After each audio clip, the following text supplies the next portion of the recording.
नमस्कार, मैं शैलेश पांडे। आज हमारे बीच में भागवताचार्य परम पूज्य श्री ब्रह्मर्षि बद्र प्रसाद शुक्ल जी हैं, जो कि अयोध्या जी श्री राम जन्मभूमि हमारे मर्यादा पुरुषोत्तम भगवान श्री रामचंद्र जी के जो जन्मभूमि मंदिर का आंदोलन हुआ, उस आंदोलन में आंदोलनकारी के रूप में कार्यरत रहे, आज हमारे बीच में हैं। आइए हम उन्हीं के मुंह से जानते हैं अयोध्या आंदोलन में उनकी भूमिका और मर्यादा पुरुषोत्तम भगवान श्री रामचंद्र जी के उस जन्मभूमि मंदिर निर्माण के आंदोलन की कुछ प्रमुख बातें। गुरु जी प्रणाम, नमस्कार। नमस्कार नमस्कार। मैं आपसे ये जानना चाहता हूँ कि आप भी श्री राम जन्मभूमि मंदिर निर्माण के आंदोलन में शामिल रहे, तो आपकी क्या यादें हैं उस वक्त की कि मर्यादा पुरुषोत्तम भगवान श्री रामचंद्र जी की आज जो 500 सालों के बाद हम भगवान की प्राण प्रतिष्ठा 22 जनवरी को करने जा रहे हैं। आप देख रहे हैं कि पूरे देश में दिवाली की तरह उत्साह है, पर्व है, चारों तरफ दिवाली लोग मना रहे हैं। तो ऐसे अवसर पे आपकी क्या भूमिका रही उस आंदोलन में? बहुत सुंदर प्रश्न आपने शैलेश पांडे जी ने पूछा। हम छात्र जीवन में पारला संन्यास आश्रम में अध्ययन किए, जहाँ पे आरएसएस विश्व हिंदू परिषद का गढ़ था।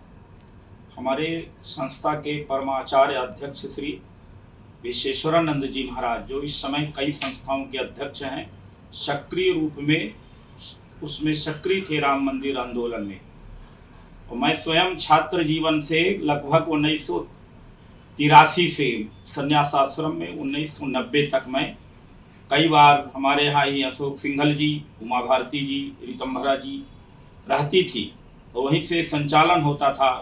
जब अडवाणी जी की रथ यात्रा सोमनाथ से निकली थी, उस समय हमारे आश्रम की बड़ी भूमिका थी। और व्यक्तिगत मैं नरेंद्र मोदी जी को जब ये वलसाड़ में सामान्य आरएसएस के कार्यकर्ता थे, तो मेरा भी क्षेत्र था, धर्म का था, प्रचार का। वलसाड़ धर्मपुर में स्वयं बस स्टैंड में रात्रि निवास करते थे। अगर बस छूट जाए, कभी न किसी के यहाँ खाते थे, न किसी के यहाँ जलपान करते थे, रात्रि भर ऐसे सोते थे। और ऐसा पता नहीं था कि ये एक दिन देश के कर्णधार और राम मंदिर के निर्माता बनेंगे। पर मैं स्वयं कई बार प्रचार प्रसार में रहा, बोलने की शैली मेरे में पहले से थी। मैं 75 से ही माइक संचालन करता था हमारे आश्रम से। बड़े बड़े अडवाणी जी भी कई बार हमारे आश्रम में रुके हैं, अशोक सिंघल जी तो हमेशा यहाँ रहते थे, विष्णु प्रसाद जी डालमिया जो विश्व हिंदू परिषद के अध्यक्ष थे, वो भी वहाँ काफ़ी रहते थे। तो माइक के लिए मुझे ही बुलाया जाता था। 1985 और 87 में जब ये आंदोलन हुआ था राम मंदिर का, जहाँ पे मुलायम सिंह यादव मुख्यमंत्री थे उत्तर प्रदेश के, हम लोग बड़ी छावनी अयोध्या, जो महंत नृत्य गोपाल दास जी वर्तमान में राम मंदिर के अध्यक्ष हैं, वहाँ पे हजारों कार्यकर्ता उपस्थित थे। सरकार का एकदम ऐसा कड़ा था कि यहाँ पानी तक सप्लाई न हो, तेल साग सब्जी की बात छोड़िए। तो महंत नृत्य गोपाल जी चैलेंज दिया था कि 1 वर्ष तक मैं खिला सकता हूँ, कोई नहीं आएगा। कहाँ से खजाना से बढ़ जाता था, उसी का अन्नपूर्णा की कृपा थी। यही संतों की तपस्या का प्रभाव देखा। हजारों कार्यकर्ता को दूध, चाय, साग सब्जी, भोजन, प्रसाद प्राप्त होता था। आता कहीं से नहीं था, भंडारे में कहाँ से प्रकट हो जाता था। तो हम लोग स्वयं प्रत्यक्ष गिरवाए रहे हैं।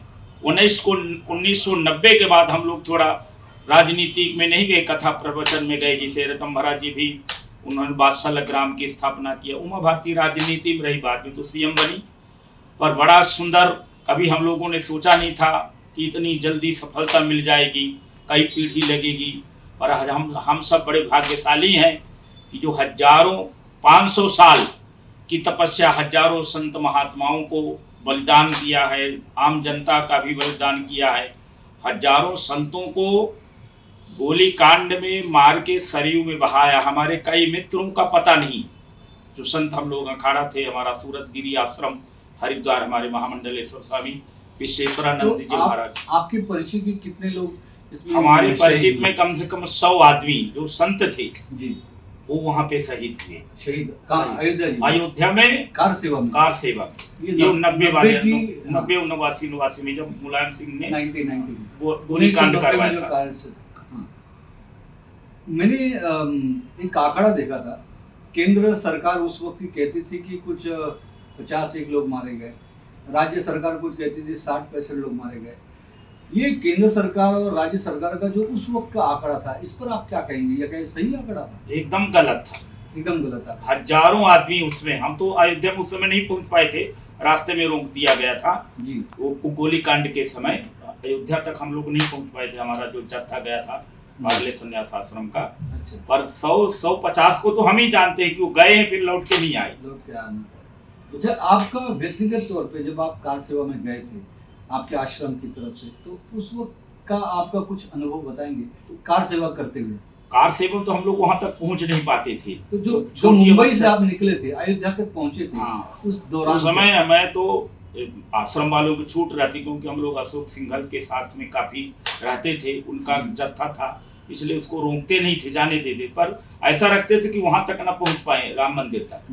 कहीं ना कहीं बड़ी छावनी है, बड़ी राम छावनी में हम लोगों को रोक दिया जाता था। हम लोगों को ड्यूटी लग जाती कि तुम लोग जल परोसो, विद्यार्थी हो, सब्जी परोसो, भोजन की व्यवस्था बनाओ, उसमें हम लोग रह पाते थे। आश्रम में बड़ी छावनी, महान दत्त गोपाल दास जी के यहाँ भोजनालय में, प्रसाद में, पूजा में कोई आ रहा है, उनको बिस्तरा व्यवस्था देखने में उम्र छोटी थी, इसलिए वहां जाने नहीं देते थे कि यहीं रहो तुम लोग सबकी व्यवस्था। वहां पर सेवा करते, सेवा करते, सेवा कार्य कार सेवा के अंदर रसोई घर में।